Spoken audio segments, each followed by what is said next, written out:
Hello everyone, I'm Andre Di Stefano, the game director of Gangs of Sherwood, and today I'm joined by Sven, our lead game designer. And you haven't come empty-handed today, right? So no, I am very excited to give you guys a closer look into the gameplay of Gangs of Sherwood. You guys might have seen already some stuff at Nacon Connect, but we're both here to showcase you a deeper and more extensive look into Gangs of Sherwood. Okay, awesome. Let's get started.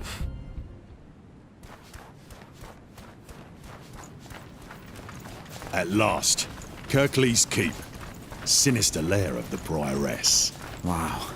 I hope we can find some of these workers alive. Your brother included, Tuck. Oh, right. This is the Prioress of Kirklees Castle, actually. It's a level that takes place around the middle of the game, where the characters are already powered up, so they don't have their full moveset yet, but as you progress into the game, you develop more moves. This is one of the parts of the levels where there's no combat, but it's an opportunity for us to develop the narratives, to have the characters talk together, before actually going in and start the fight. So here you can see the player enter one of the many combat arenas in Gangs of Sherwood, where you fight together a large group of enemies together with your friends. We try to make our combat as dynamic and fluid as possible, and we also want to make sure that every character feels unique, like Robin, who you're currently seeing air comboing an enemy. Is our archer, so he has a lot of different arrow types that he can use to combo the enemy from afar. And he has those floating arrows. Yeah, those are called star arrows, and you might have noticed earlier before that if you shoot your shining arrow, that's the yellow arrow, that travels very fast, it would launch all these star arrows towards the enemy. Oh, yeah.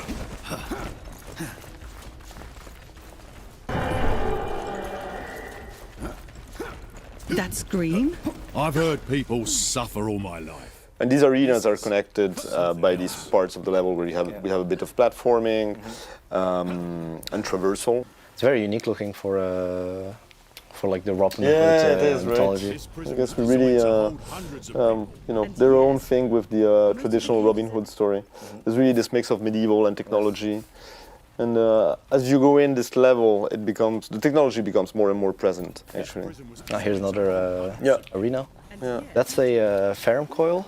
So that Ferrum coil makes it so that all the enemies in the arena become invulnerable. And if you want to try to damage the enemies, you'd have to destroy the Ferrum coil first. Yeah. This is Marion. Marion, yeah.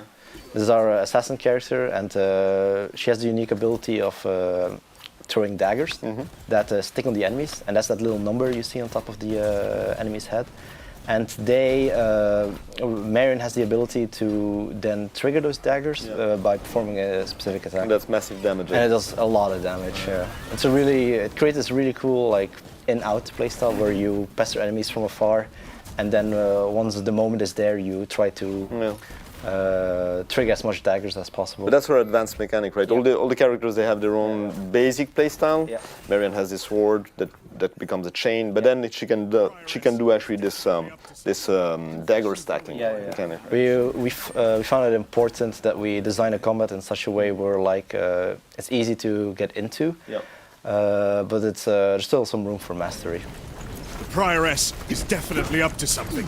Confessions don't require that amount of machinery for sure. Well, no matter how painful they get. Here we come at one of the resistance checkpoints, where you can donate the gold you've gathered by playing through the level. When you donate gold, you can notice at the top left that your team's power level starts to increase. And once your power level has gained a level, your character does more damage. Okay, you get buffs. Right? You get buffs, you get more health, you get more damage, and it also heals you. Yeah. Oh yeah, I guess that's... So it's really important that you donate your gold to the people.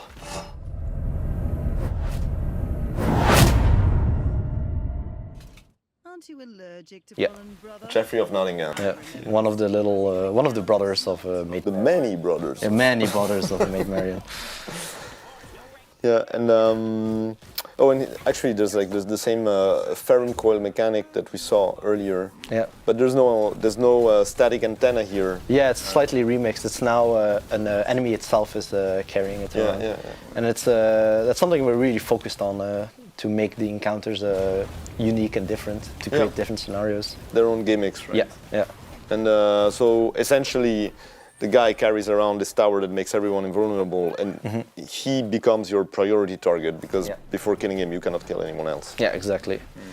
These are some of the what we call elite enemies. They're called dragoons, and they are way more powerful. So this is like the first time in the game you would actually like see them. Man, Tuck is really powerful. Yeah. You see Little John performing one of his abilities, the heat beam, which was this big energy beam you saw. And the whole point of Tuck is that he can charge his attack to make them really strong and to have unique properties. We really wanted to make him feel like a powerhouse, but it was the concept or the idea of we're trading speed and agility for just raw, pure power.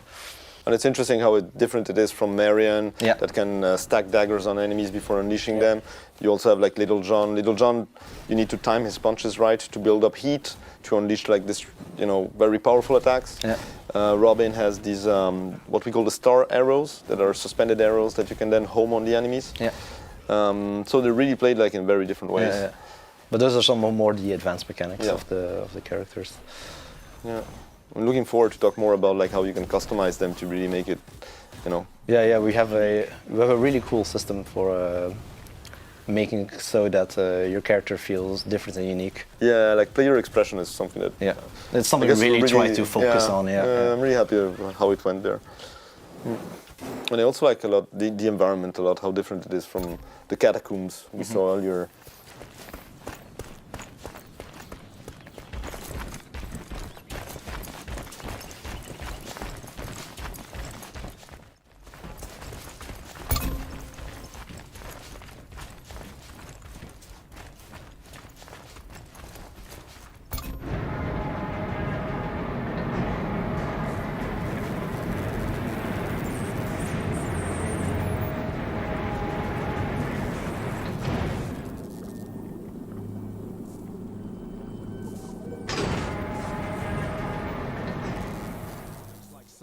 And this part of the level is actually the laboratory of the prioress. She's a kind of like mad scientist that starts to build an army. We'll not like tell everything about the story, but you can see here like just her laboratory. And in these tanks all around, there's probably like corpses floating. As you can see, the enemies here are the Gatling enemies, who are kind of more advanced enemies. But they have a shield, right? They have a shield, and they have this automatic crossbow Gatling that can pester the enemies from afar. And the big guy over there that's shooting fireballs around and has the big shield is what we call the shield puncher. He's more of an elite enemy. He has this unbreakable shield in front of him. So fighting him from the front is kind of pointless. So you need to hit him So you need to hit him in the back, like as you can see here. It really creates like a different like dynamic on like how the players advance the enemies.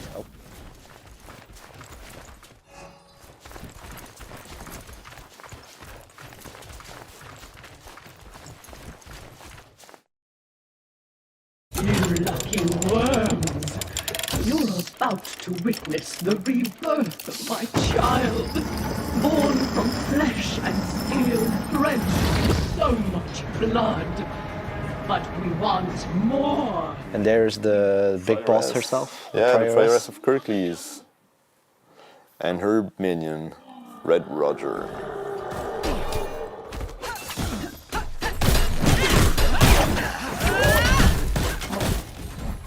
That concludes our deep dive into a level of Gangs of Sherwood. Yeah, we're looking forward to show you other levels and go deeper into the mechanics and the characters and everything the game has to offer. And we have way more to showcase. So thank you for watching, and we'll see you again soon with more information about Gangs of Sherwood. Bye-bye.